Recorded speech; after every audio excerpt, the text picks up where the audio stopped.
Welcome to Megha kitchen. ఈరోజు మన special very healthy recipe rajma curry. రాజ్మాలో హెల్త్ బెనిఫిట్స్ చాలా ఎక్కువగా ఉంటాయి.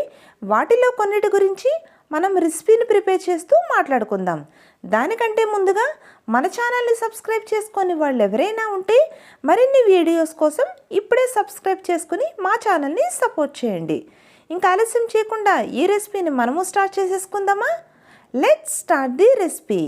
ఈ రాజ్మా కర్రీ కోసం స్టవ్ పై ఒక ప్యాన్ పెట్టుకొని దాంట్లో 3 స్పూన్స్ వరకు ఆయిల్ వేసుకొని దాంట్లో ఒక 2 కప్స్ వరకు ఉల్లిపాయ ముక్కల్ని వేసుకోవాలి.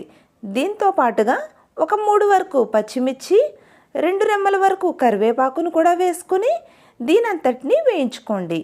ఈ ఉల్లిపాయ ముక్కలన్నీ మరి ఎక్కువ బ్రౌన్గా అవసరం లేదు, కొంచెం కలర్ చేంజ్ అయ్యేంత వరకు స్లో ఫ్లేమ్లో వీటిపైన మూత పెట్టుకొని మగ్గించుకుందాం. ఈ ఉల్లిపాయ ముక్కలు లైట్గా కొంచెం కలర్ చేంజ్ అయిపోయిన తర్వాత ఇప్పుడు మనం మూత తీసేసుకుని దీంట్లో ఒక 1/2 స్పూన్ వరకు అల్లం వెల్లుల్లి పేస్ట్ని యాడ్ చేసుకుందాం. ఈ అల్లం వెల్లుల్లి పేస్ట్ వేసుకున్న తర్వాత దీనిలోని పచ్చివాసనంతా పోయేంత వరకు ఇలా 1 నిమిషం పాటు ఇలా వేయించేసుకోండి. ఇప్పుడు ఇలా వేగిపోయిన తర్వాత దీనిలో మనం టమాటా ప్యూరీని ఒక 1/2 కప్పు వరకు దీంట్లో యాడ్ చేసుకోవాలి. ఈ టమాటా ప్యూరీ వేసుకున్న తర్వాత టేస్ట్కి తగినంత సాల్టు, 1.5 స్పూన్ వరకు కారం, అలాగే దీంతో పాటుగా ఒక 1/2 స్పూన్ వరకు ధనియాల పొడి, ఒక 1/2 స్పూన్ వరకు గరం మసాలాను కూడా యాడ్ చేసుకుందాం.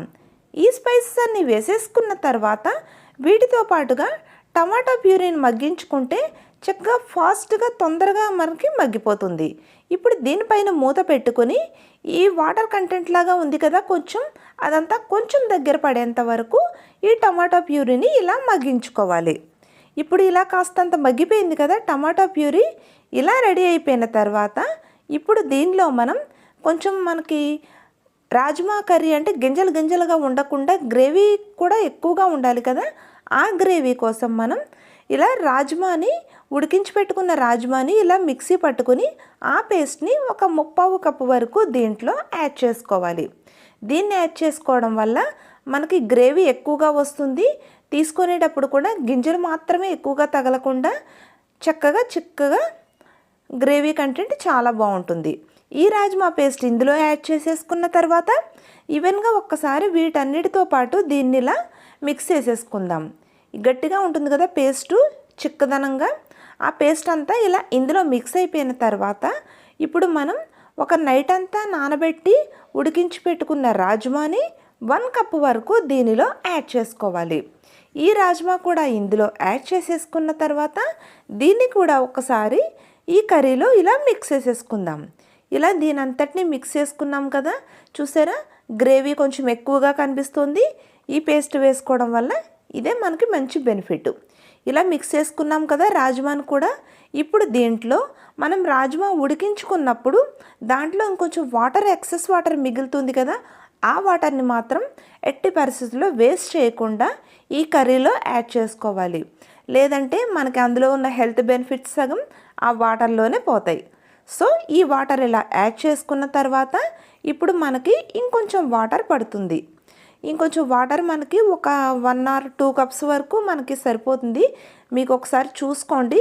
తర్వాత రాజ్మా పేస్ట్ వేసుకున్నాం కదా, రాజ్మా పేస్ట్ వేసుకోవడం వల్ల దీనికి కొంచెం వాటర్ ఎక్కువగా పడుతుంది, ఎక్కువగా అబ్జర్వ్ చేసుకుంటుంది.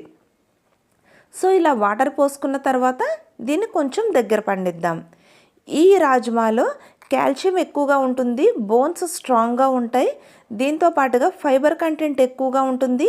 మనకి డైట్ కంట్రోల్ చేయాలి అనుకున్న వాళ్ళు, డైటింగ్ చేస్తారు కదా, అలాంటి వాళ్ళు దీన్ని తీసుకున్నారు అంటే తక్కువ తినగానే మనకు కడుపు కూడా తొందరగా నిండిపోతుంది. మనకి డైటింగ్ కూడా చాలా యూజ్ అవుతుంది ఈ రాజ్మా. చూసారా ఇప్పుడు కొంచెం దగ్గర పడింది కదా, మనకి ఈ కన్సిస్టెన్సీ వస్తే సరిపోతుంది. ఇంతకు మించి ఎక్కువగా కుక్ అవ్వాల్సిన అవసరం లేదు. ఇప్పుడు మనం ఇదంతా రెడీ అయిపోయింది కదా, ఇలా రెడీ అయిపోయిన తర్వాత దీనంతటిని స్టవ్ ఆఫ్ చేసేసుకుందాం. మరీ చిక్కబడిపోకుండా ఇలా స్టవ్ ఆఫ్ చేసుకొని ఈ కర్రీని అంతటిని డిష్ అవుట్ చేసుకుని సర్వ్ చేసుకుంటే దీన్ని చపాతీ, రోటీ, పుల్కా అన్నిట్లోకి చాలా బాగుంటుంది. ఇంత హెల్దీ రెసిపీని మీరు కూడా మిస్ అవ్వకండి, వెంటనే ప్రిపేర్ చేసేసుకోండి. ఈ రెసిపీ మీకు నచ్చిందా? అయితే లైక్ చేయండి, షేర్ చేయండి, అలాగే మా ఛానల్ని సబ్స్క్రైబ్ చేసుకోండి.